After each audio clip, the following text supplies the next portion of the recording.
السلام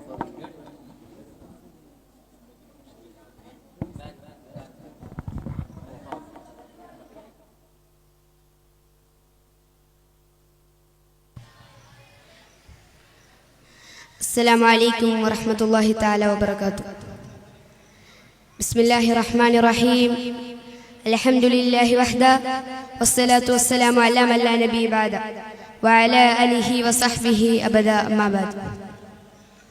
ഏറ്റവും ബഹുമാനാദരവുകൾ നിറഞ്ഞ ഉസ്താദുമാരെ, എൻ്റെ ശബ്ദം ശ്രവിക്കുന്ന രക്ഷിതാക്കളെ, പ്രിയപ്പെട്ട സഹപാഠി സുഹൃത്തുക്കളെ, മുത്തുനബി സല്ലല്ലാഹു അലൈഹി വസല്ലമ തങ്ങളുടെ 1436ാമത് മിലാദാഘോഷത്തിന്റെ ഭാഗമായി സഅദിയ ഹിഫ്ദുൽ ഖുർആൻ കോളേജ് സംഘടിപ്പിച്ച ഗ്രാവിറ്റാസിന്റെ മഹനീയ വേദിയിലാണ് നാം ഒരുമിച്ച് കൂടിയിട്ടുള്ളത്.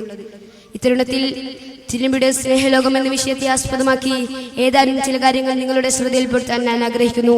അതിനാഥനായ അല്ലാഹു തആല തൗഫീഖ് നൽകട്ടെ.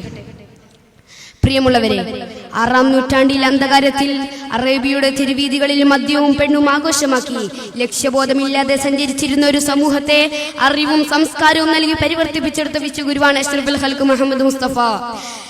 ആത്മാവിന്റെ അന്തരംഗങ്ങളിൽ ആധ്യാത്മികതയുടെ അമരത്തിരുന്നും ആലോകരുടെ മനതലങ്ങളിൽ മാണിക്യ കൊട്ടാരം തീർത്ത ആ ഹബീബിന്റെ സ്നേഹലോകം പ്രവിശാലമാണ്.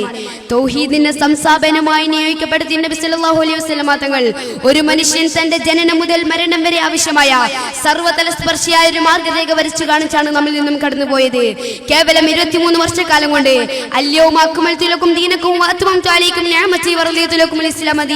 എന്ന് ഉച്ചീസ്തൻ ലോകത്തോട് പ്രഖ്യാപിക്കാൻ അവിടെ നിന്ന് സാധിച്ചു. ഈ ഒരു പ്രഖ്യാപനം നടന്നപ്പോൾ അക്രമവും പരിഹാസവുമായി വർഷങ്ങളോളം തന്റെ പിന്നാലെ നടന്ന ശത്രുക്കൾ നബിക്ക് മുമ്പിൽ നിസ്സഹായരായി നിൽക്കുകയാണ്.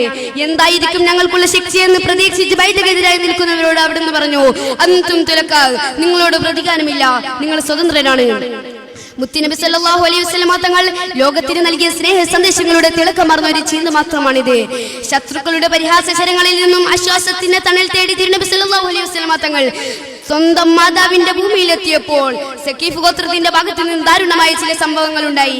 ത്വായിഫിന്റെ ചോലയിൽ വ്യസനത്തോടെ ഇരിക്കുന്ന ഹബീബിന്റെ മുമ്പിൽ ആശ്വാസത്തിന്റെ തെന്നലായി ജിബ്രീൽ അലൈഹിസ്സലാം വന്ന് ചോദിച്ചു, നബിയെ, അങ്ങ് സമ്മതം നൽകുകയാണെങ്കിൽ ഇക്കാണുന്ന അബൂ ഖുബൈസ് പർവ്വതത്തിന്റെ ഇടയിൽ വെച്ച് ശത്രുക്കളെ തീർത്തു കളയാം.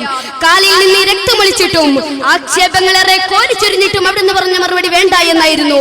ശത്രുക്കളോട് പോലും മാപ്പ് നൽകിയത് അവിടുന്ന് കാണിച്ച സ്നേഹ സമീപനത്തിന്റെ ഉദാഹരണമായി നമുക്ക് മനസ്സിലാക്കാം. ആക്രമണങ്ങളുടെയും ആൾക്കൂട്ട കൊലപാതകങ്ങളുടെയും പിന്നാമ്പുറങ്ങൾ പരിശോധിച്ചാൽ മദ്യം ഒരു വില്ലനായി വരുന്നത് നമുക്ക് കാണാൻ സാധിക്കും. ആധുനിക ഭരണ സംവിധാനങ്ങൾ ലഹരി നിയന്ത്രിക്കാൻ സർവ്വ അടവും പയറ്റി പരാജയപ്പെടുമ്പോൾ ഇന്നമൽ ഖംറു വൽ മൈസിറു വൽ അൻസാബു വൽ അസ്ലാം റിജ്സും മിൻ അമലി ശൈത്വാനി ഫതനിബുഹു ലഅല്ലകും തുഫ്ലിഹൂൻ എന്ന പ്രഖ്യാപനത്തോടെ സമ്പൂർണ്ണ ലഹരി മുക്ത സമൂഹമായി തന്റെ ജനതയെ പരിവർത്തിപ്പിച്ചെടുക്കാൻ ഹബീബിന്റെ അധ്യാപനങ്ങൾക്ക് സാധിച്ചു. മദ്യവും മയക്കുമരുന്നും സമൂഹത്തിൽ വെറുപ്പിന്റെ അന്തരീക്ഷം സൃഷ്ടിക്കുമെന്ന് അവിടുന്ന് പഠിപ്പിച്ചു. കഴിഞ്ഞ മാസം നമ്മുടെ രാജ്യത്തിന്റെ മനസ്സാക്ഷിയെ ഞെട്ടിച്ചുകൊണ്ട് കൊൽക്കത്ത മെഡിക്കൽ കോളേജ് ആശുപത്രിയിൽ നടന്ന നഴ്സിന്റെ ക്രൂരമായ കൊലപാതകത്തിന്റെ ചാലകശക്തി ലഹരിയായിരുന്നു എന്ന് പത്രങ്ങളിലൂടെ നാം മനസ്സിലാക്കിയവരാണ്. ലഹരിയെ പടിക്ക് പുറത്തു നിർത്തുക വഴി കുടുംബത്തിനും സമൂഹത്തിനും സമാധാനം നിലനിർത്തുക എന്നത് തന്റെ സമുദായത്തോടുള്ള തിരുനബിയുടെ സ്നേഹവായ്പിന്റെ ഒരു മകുടോദാഹരണമാണ്. ഒരു കച്ചവട സ്ഥാപനത്തിൽ സന്ദർശിക്കവേ തന്റെ ശ്രദ്ധയിൽപ്പെടുത്ത ഒരു വിഷയത്തിൽ അവിടുന്ന് പ്രത്യേകിച്ചത് ഇങ്ങനെയായിരുന്നു, ഉപഭോക്താവിനെ കബളിപ്പിക്കുമെന്നും കച്ചവടം നടത്തുന്നവൻ നമ്മിൽപ്പെട്ടവനല്ല. ഈ അധ്യാപനം ഉപഭോക്താക്കളോടുള്ള തിരുനബിയുടെ സ്നേഹവായ്പിന്റെ ദർശനമാണ്. ഇങ്ങനെ ഹബീബിന്റെ സ്നേഹസ്പർശത്തിന്റെ അധ്യാപനങ്ങൾ നിഖില മേഖലകളിലും സാക്കര സമാനങ്ങളൊക്കെ നമുക്ക് വായിച്ചെടുക്കാൻ സാധിക്കും. ജാതിയുടെയും വർണ്ണത്തിന്റെയും വർഗത്തിന്റെയും ദേശത്തിന്റെയും പേരിൽ പരസ്പരം കൊലവിളിക്കുകയും ആർത്തിയും കാമവും നാട്ടുവായുകയും ചെയ്യുന്ന വർത്തമാനകാല സന്ധിയിൽ മതഭേദമന്യേ തിരുനബിയുടെ സ്നേഹാധിഷ്ഠിതമായ സാമൂഹ്യ പാഠങ്ങൾക്ക് ഏറെ പ്രസക്തിയുണ്ട്. അത്തരം പാഠങ്ങൾ ഉൾക്കൊള്ളുന്നതിന് പകരം ആക്ഷേപത്തിന്റെ വർണ്ണനകളെയും വാചകങ്ങളെയും ആവിഷ്കാരങ്ങളെയും കൂട്ടുപിടിച്ച് യൂറോപ്പിലിരുന്ന് കാർട്ടൂൺ വരക്കുകയും നോവൽ എഴുതുകയും ചെയ്യുന്ന പടിഞ്ഞാറിന്റെ ഉപാസകരോട് പറയാനുള്ളത്, നിങ്ങൾ മദീനത്തെ ഉമറപ്പടിയിൽ പോയിരുന്ന് ചരിത്രം വായിച്ചു നോക്കൂ. അപ്പോൾ കാണാം തിരുനബിയുടെ സ്നേഹശ്രണമായ സമീപനത്തിന്റെ ഉദാഹരണമായ മാതൃകകൾ. ചുരുക്കത്തിൽ തിരുനബിയോടുള്ള അടങ്ങാത്ത അനുരാഗമാണ്, ആത്മഹർഷമാണ്, ആത്മബന്ധമാണ്, ആകെയുള്ള ആനന്ദത്തിന്റെ നിദാനം എന്ന് മനസ്സിലാക്കി മുത്തുനബിയോടുള്ള സ്നേഹം മനസ്സാ വാചാ കർമ്മണ ഉൾക്കൊണ്ട് മുന്നേറാനും മുത്തുനബിയെ അനുധാവനം ചെയ്ത് പൂർണ്ണ മഹബത്തിലായി ജീവിച്ചു മരിക്കാനും അല്ലാഹു തആല നമുക്ക് തൗഫീഖ് നൽകുമാറാകട്ടെ എന്ന് പ്രാർത്ഥിച്ചുകൊണ്ട് ഞാൻ എന്റെ വാക്കുകൾക്ക് വിരാമം കുറിക്കുന്നു. ആഖിറു ദഅവാനാ അൽഹംദുലില്ലാഹി റബ്ബിൽ ആലമീൻ. അസ്സലാമു അലൈക്കും വറഹ്മത്തുള്ളാഹി.